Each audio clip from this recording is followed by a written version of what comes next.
Hello guys! Welcome sa ating YouTube channel. Nandito naman ako sa Chowking. Mahilig ako dito guys. Kasi they're open at 8. Tapos my son's school right now, half day siya. So mag-chill lang ko dito sa mall. Malapit lang naman sa school. And then I ordered beef tapa. Masarap po lang tapa nila guys. Ano dito guys? 195 pesos. Plus coffee, right? Yes, wala akong tubig. I'll buy later. Anyway, let's chika about Marian Rivera. Ba't lagi kayong sa kanya, guys? Bakit palaging, parang napupush siya lagi? Bakit kaya? I mean, Marian is a very open book naman na person. He's very vocal, no? Actually gusto ko yung personality niya kasi prangka lang, you know. Parang walang tinatago. Maldita siya, o di kaya nyo if you want it or not. Wala kong pakialam guys. Basta sa akin, kung wala siyang sinaktan na tao, yung harm done na evil intention talaga ba na sasaktan mong tao, I don't think so. Ayaw naman niya siguro makarma, no? Huwag kayong ganyan, no? Huwag kayong mag-isip ng masama sa tao na ang hangarin lang naman nila is to make themselves better, yung nagtatrabaho lang din, and then they really focus on their family. Ba't nyo pa pinupul ang mga nakaraang yung mga old past wounds ng tao? Oh my gosh. Okay, baliktad natin. What about you? If you are or like that, hindi naman sa artista ka or whatever, no? Or what if lang someone pushes you to your limit. Tapos i-brought up sa iyo yung mga nakaraan mong past wounds mo, di ba? O di ka ba mainis? Are you going to fight for your right? Are you going to say something? Of course you have to say something, no? Which is true. Say your truth. This is the lesson. Say your truth no matter what. If people will accept your truth or not, as long as it's your truth, huwag kang mag-lie. Kasi makikita din sa pagmukha mo na if you are going to lie. Okay? Ang wala akong lie, ano bang lie sa buhay ko? Wala yan. Maraming nainis. Okay.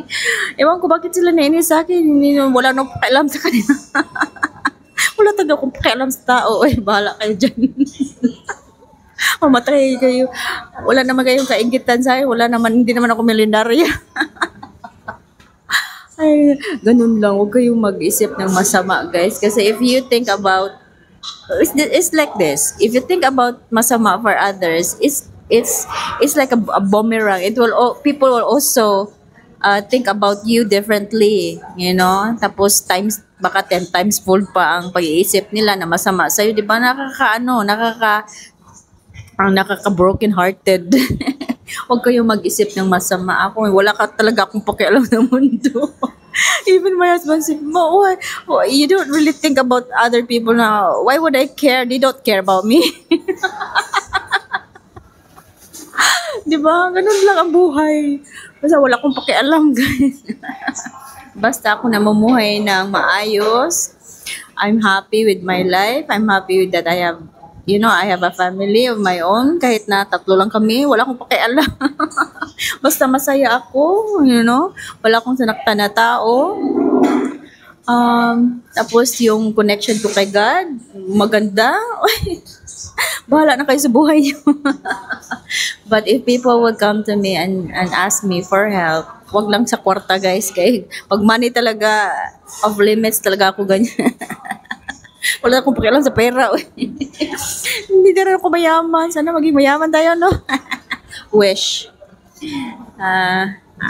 Ano ba? Bakit ba tayo nag-wish ng pera? Ano ba ang kakayahan ng pera? Magpapasaya ba sa iyo ang pera? Depende din, no? Kung may mga kailangan ka, of course, kasi nakakagaan ng loob, di ba? Sa akin naman, okay lang naman. Okay lang. Makakain ng tatlong beses ang araw, di okay. Di ba? And I can take my son to school, so Okay. Tapos nakakabayad ng bills. Okay na. Okay na, no? What do I have to need? What do I have to need more? Kung may more, sige. No, like you watching my videos, okay? Thank you. Okay, 0.01.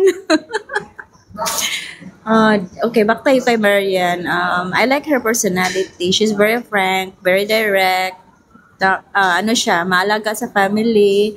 Kita mo naman yung mga, makikita mo naman ang relationship ng mga anak towards the parent, no? Tapos, maganda naman yung nila, pagsasamahan, no? She really cares about her children, tapos mga events ng anak niya, nandun siya, so very supportive, si Dingdong din, no? Ay, naku guys, huwag kayong dyan. Yung past is past, tsaka they learn their lesson na rin, no? Ang ako pa sa inyo, think about yourself muna. Huwag sa ibang tao. Kasi, nakabwisit din yan sa life niyo. Mababwisit lang din kayo.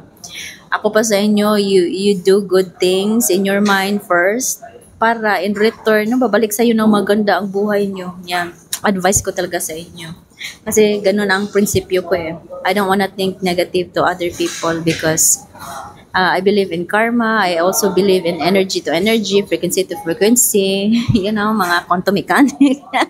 Alam na alam ko yan, guys. Kaya, I'm very much keen to do good things, think good things, and don't think evil intentions to anybody. Yeah, that's it. That's my video for today. That's it. Sana may mapulot, no? Okay. Bye. Nabugnaw na akong food, guys.